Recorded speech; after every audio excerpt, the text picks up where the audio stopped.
2, 1. We're here with Jorge Robles, who's running for Congress. How are you today? Doing very well, thank you. Welcome to Los Cerritos Community News. Glad to be here. Yeah, so tell us, so you're running for Congress, Absolutely. and you're running in what district? The 38th district. And that's currently being held by? The incumbent left, which was Grace Napolitano. Mm-hmm. It's open. Linda Sanchez is running. Okay. I'm running, and another Republican, Benjamin Campos, is running for this district. So tell us about yourself. Well, I'm 35 years old. I work in the law enforcement field. Been in law enforcement now for about 9 years. I've always followed politics. Right now, I'm gravely concerned with what's going on in our district. We see high gas prices. We see businesses leaving California. We see crime going up, and we need to change that. Are you from the area here? Absolutely. I've been a lifelong resident of the 38th district. I currently live in the city of Pico Rivera. Okay. And local product, did you go to high school around here? Elementary school? I grew up in Monterey Park. Okay. I went to high school, Garfield High School. Okay. I attended Rio Hondo College in 2003. Okay. So I've gone to school here, and I actually played Pop Warner football in Montebello. So I've gone back many years. What about family life? Are you married or? I'm single, currently single right now. Very good. So what got you interested in public office? Well, like I said, we see the way the country's going, the direction. It's kind of scary. We see politicians giving us empty promises all the time. I grew up in this district. I'm from this district, so who better else to represent someone that's from the district? I have no experience, but I question the experience we have right now. What has that gotten us? I mean, we see our deficit at $15 trillion. Gas is up. The unemployment rate is high. So with all that experience, where are we as a nation? And I believe we need to send genuine people that are from this district to represent us, who know how to manage their own accounts, their own financial accounts, and be responsible. So why start off running for Congress as your first job? I say, why not? I'm a natural leader. I have the energy, the tenacity, and I believe I can do it. Are you active in the community? I actually volunteer in law enforcement. I actually go to elementary schools and talk to kids about drugs and gangs. And so yes, I love talking to kids, and I'm active in my community, just giving them awareness with crime and what's going on in our district. How's the campaign going so far? It's going great. For your first time running, how do you like it? It's very interesting. We've met great people. We've talked to people from all parts of the district, and just friendly people and welcoming us and just wanting to help and volunteer. So it's very joyful for me, and it actually inspires me. It makes me feel real good. And I think people can see if you're genuine, if you're likable, and I think they see my character, they see that I have integrity, and they see that I'm genuine in my convictions, and they naturally want to follow it. And I believe the country, as well as the 30th district, is just looking for new leadership. And I mean, you see Congress with 6% approval ratings, and that's not by mistake. The people are upset. They want new leaders. So let's give it to them. Who are some of your supporters? As far as Who are some of the endorsements? right, well, let me explain to you the way the system works and what I'm finding out as a candidate as well. There's 2 Republicans running, myself and, as I said, Benjamin Campos. Okay. When the primary is done, whoever the winner is, that's where all the Republicans will come out and endorse and get the support. Now this is a part of the California open primary. Absolutely, yes. So it'd be the 2 top vote getters. Absolutely. And so you're assuming that Linda Sanchez will be one of the 2? And I will be the other. Okay. And how do you like the open primary? I think it's great. I think it'll work, and I think it's good for California. It's good for our district. Why not? I think it will work. I believe the way the system worked before, it's a good thing, but at the end of the day, if there's going to be 2 Democrats on the ballot, then so be it. Let the people choose who they want. We want it to always be give the opportunity, either Democrat or Republican or independent. So we want choices, but I believe it's going to speak volumes of who we want as a people. So whoever the 2 top go-getters are, that's who's going in November. So. Talk about some of the biggest issues facing the district. Well, it depends which What areas. are you going to do if you get elected to Congress? Well, it depends which areas we're talking about. If we're talking about, for instance, Pico Rivera. Pico Rivera has a huge gang and drug problem. Now, my position on that is basically, and on my website, we address my plan for talking and how to lower arrests, how to get our district safer for our kids, and it all starts with community-based programs, and I believe that the federal government should get involved and open up. Let me back up a little bit. When I was a kid, what kept me off gangs, drugs, is playing high school football, playing Pop Warner leagues. I was always doing something in the community, so that's what kept me from doing any bad things, if you will. So what we need to do is we need to talk to our children, and we need to get them involved, give them something to do instead of hanging out on the corner. That's important because kids are influenced. I mean, I love when I speak to kids and they just gravitate to you, and they're like a sponge. They hear everything you say. So here in the Cerritos, we have infrastructure problems, and if elected, of course, I would do my due diligence to get the federal funds that are needed for our district. I know the 605 is a problem. We have traffic problems, and we need to start working on transportation. And I'm not the person that has all the answers. I don't. But I know what to get the answers that we need is we need to talk to people, the leaders in the community, and ask them how as a district are we going to be better. So the district is very unique.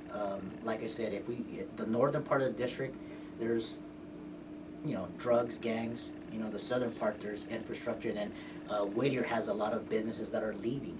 And if you travel down Whittier Boulevard, you see a lot of vacant signs, and that's sad. And I believe that has to do with regulations, and regulations is what kills businesses.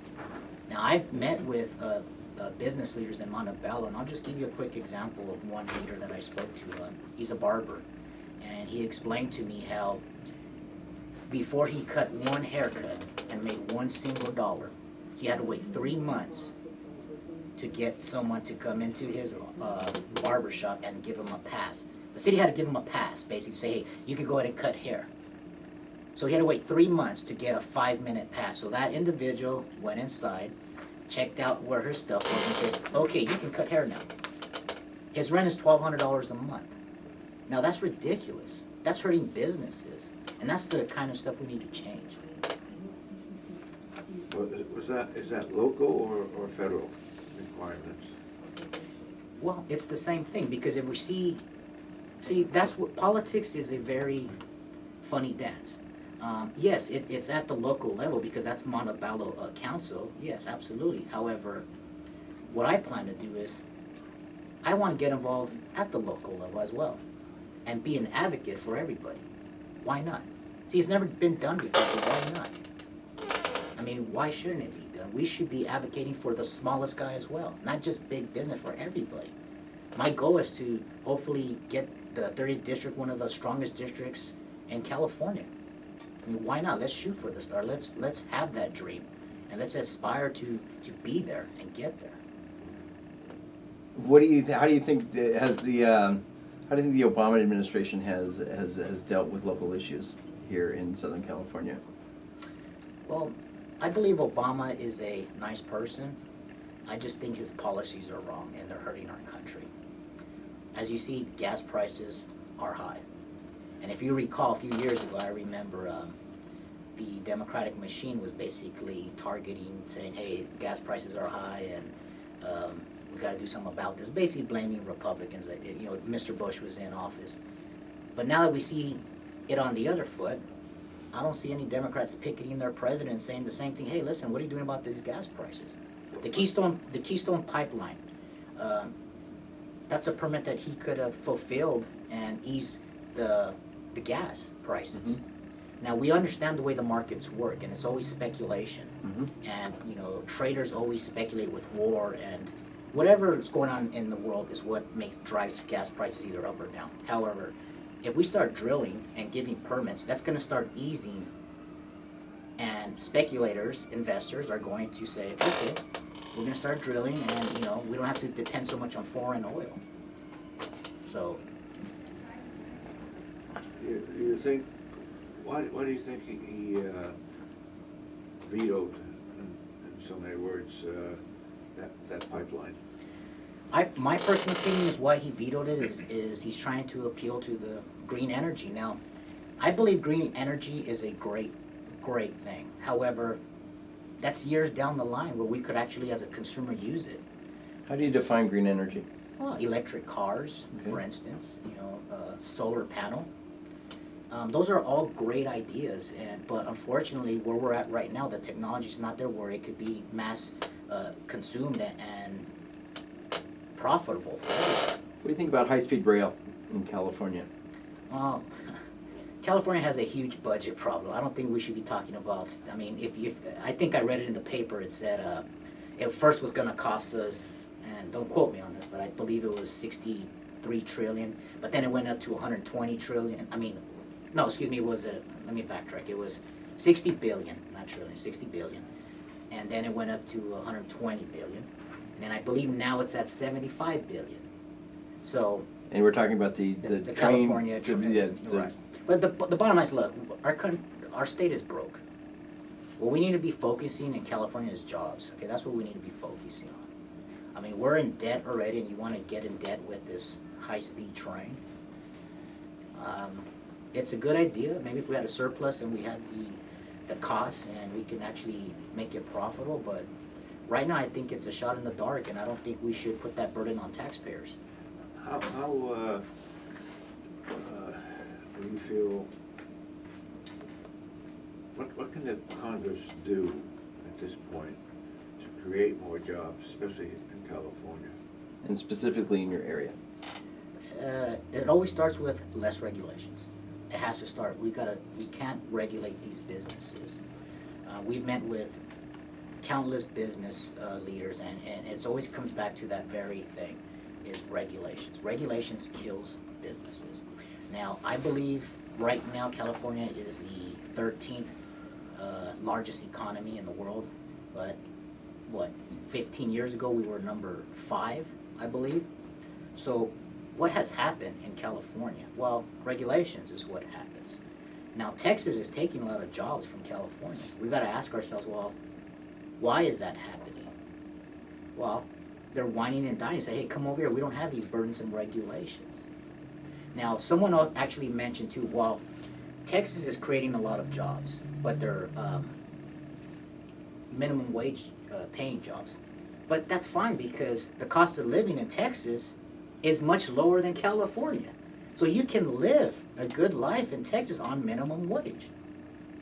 So what the Congress needs to do is deregulate, less taxes. I received a 15% pay cut for 2 years. And what do you do for a living? I'm a state parole agent with Okay. California. So under Governor Schwarzenegger, we didn't have a contract. We received a pay cut for almost 2 years, and it was a 15% pay cut. Now, I was penny pinching. That's a lot of money. But now my salary is restored, and I'm spending money in the community. I can go out, I can buy things, and this is the same logic that we got to use. If you tax people or you raise taxes, they're going to spend less. Gas is high. People aren't driving. They're staying home. We want them to go out to the movies. We want them to go to the restaurants. It costs the average person right now, I mean, from my experience, even myself, it costs me $65 when I fill up my gas tank. $65. Now, if you have an SUV, you're looking at about $100. So we got to start talking about, let's get jobs in California. We got to lower gas prices in California. And the way we're gonna do that is just these burdensome regulations. We gotta just stop them. Why would you be a better fitted for this district than the current Congresswoman Linda Sanchez? Well, I believe she's out of touch with people. Why? Well, I'll give you an example. In April of 2011, on MSNBC, she made a comment that, like most Americans, she lives paycheck to paycheck. And they were basically interviewing, asking her if she was willing to cut her pay. But she was basically responding with the reporter that she can't because she lives, like most Americans, she lives paycheck to paycheck. Well, I have a huge problem with that comment she made because, see, her salary is $174,000 a year. To make that comment is, I believe, is disrespectful to America, because the average salary, depending on where you live, though, it's under $40,000. We're living paycheck to paycheck. So it's quite obvious to me that her fiscal household is not in order, yet she wants to be responsible for our tax dollars. So how much should an average member of Congress make then? Well, look, I personally believe the salary is fine, and that's not the point what I'm trying to make. What I'm trying to make is that if I were making